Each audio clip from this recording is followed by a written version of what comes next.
Hello, this is Chetan Narula reporting for Cricket World, and my current pit stop is the Adelaide Oval, looking beautiful and pristine as ever. One of the prettiest grounds in world cricket, in fact. And this is the stage for the first test between Australia and India as the Border Gavaskar Trophy in 2018 gets underway here on Thursday. So let's quickly dive in and talk about the three salient features, or the three salient variables, in fact, that govern this test series, or this test match, at least the first test match.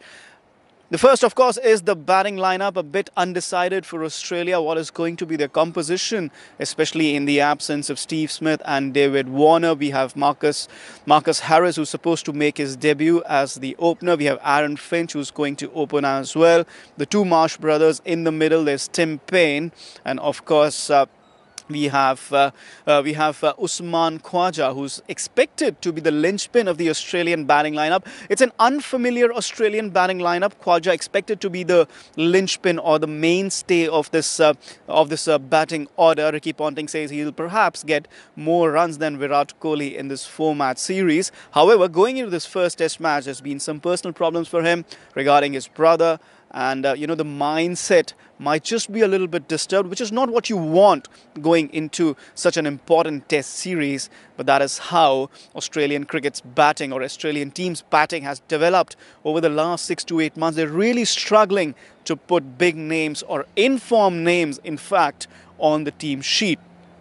For India, it's a much more settled lineup. You have Pujara, Virat Kohli, Ajinkya Rahane in the middle. The top order was a bit of a wobble with Prithvi Shaw in there. So you never knew whether KL Rahul or Murali Vijay would come in. But now both of them get to play because of Shaw's unfortunate injury. That's a bit unlucky for India as well, because he's an attacking batsman. He was looking good in Sydney, and everybody was expecting big things from him when he played his first test here on Australian soil. That will perhaps have to wait now. We are waiting for news for his recovery. May not play the series at all, but let's keep fingers crossed for young Prithvi Shaw. Meanwhile, Vijay and Rahul get to play here, and they're not in the best of forms. Yes, they got runs in the practice game, but still they're not in the best of forms. Today in the practice session against Shami, Ishant Sharma and Jasprit Bumrah, they were really struggling for timing. So worrying signs perhaps for the Indian top order. The big question mark is about their number 6 slot. Will it be Rohit Sharma? Will it be Hanuma Vihari? Hanuma Vihari hasn't done much wrong since his test match debut in England at the Oval. But you expect Rohit Sharma to play because the Indian captain and the Indian coach like him that much bit more. And as you can see, the ground still being watered, and preparations are in fact still going on for the test match on Thursday. So let's talk about the bowling for both sides.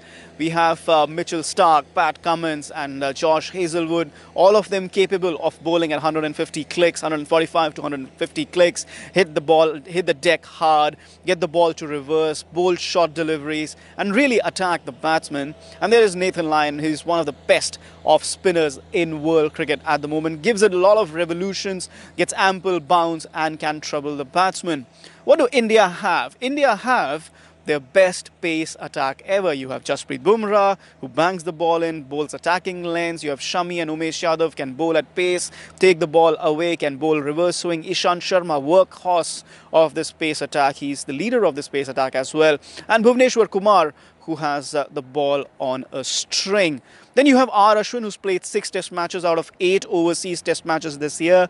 And he is also in the Nathan Lyon role. He's a spinner around which the Indian attack really revolves.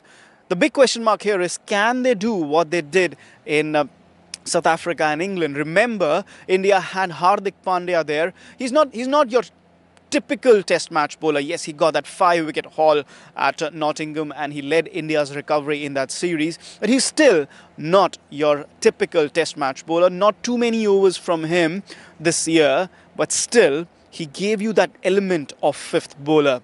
He gave this Indian attack that element of the 5th bowler, and now they don't have that.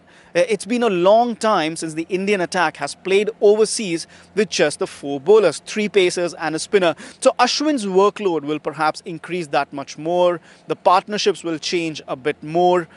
It is somewhat like the Australian attack, three pacers and Nathan Lyon, but they also have Mitchell Marsh, but Hardik Pandya and Mitchell Marsh, almost the same entity, that all-round entity. So Australia have that element, India do not. Hanuma Vihari bowled in the practice match, Virat Kohli bowled in the practice match, Murali Vijay bowled in the practice match. So that is where the fifth bowling element might come from for India. But those are not reliable options. So it's going to be very interesting. Mohammad Shami, Bumrah and Ishant expected to play this first test.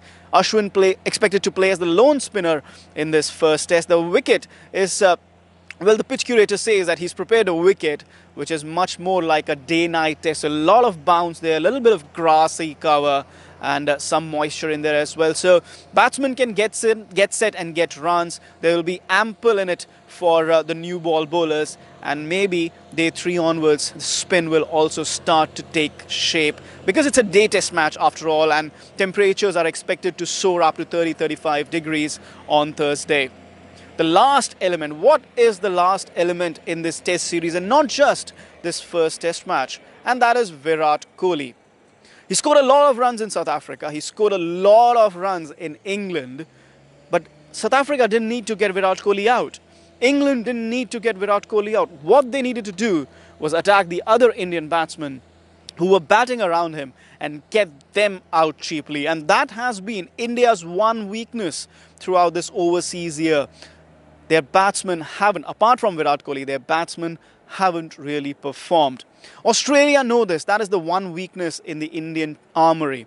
Yes, Australia's batting lineup is itself weak.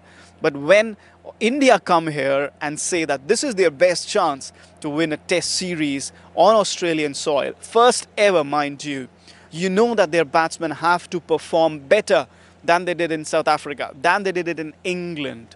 They need to support Virat Kohli. Virat Kohli will score runs. He is the world's best batsman. He will take on the Australian bowlers, both in terms of bat and ball and in terms of words and actions. It's going to be an intriguing battle. But can the Indian batsmen come to the party? That will determine not only this first test match, but this entire 4 test match series.